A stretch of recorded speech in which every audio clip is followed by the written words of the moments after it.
My fellow Americans, I'm Robert Morrison. I'm the Liberty Party candidate for President of the United States. The executive meeting was tense. The President of the United States had received information that his Secretary of State was requesting money from a foreign country. The President knew that if our policies toward foreign countries could be shown to have been shaped by bribes, the integrity of our government would lose all respect from the American people. The President confronted his Secretary of State. He demanded to know if the letters begging for money from the foreigners were written by the Secretary. America's top diplomat admitted he had written those letters asking for money, and he resigned that very day. That president was George Washington. That Secretary of State was his fellow Virginian, Edmund Randolph. And the foreign country was France, our oldest ally. But even then, Washington knew how the American people would react if they thought our top diplomat was crooked.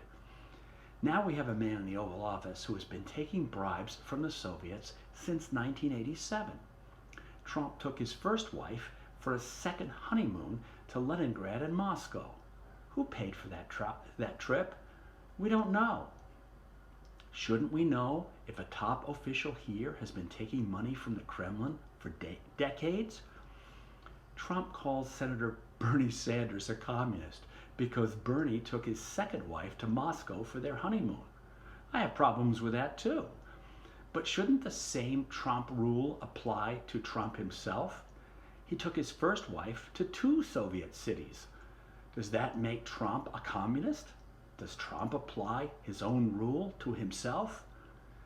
I do not think Senator Sanders is a communist, and I do not think Trump is a communist either. Trump is just the Kremlin's Polezny Durok. That's Lenin's phrase for useful idiot. We need to have George Washington's high standard of integrity in our government today. No oligarch bribes to the Trumps or to the Bidens. I'm Robert Morrison. We pray for a clean election this time, and I thank you for listening.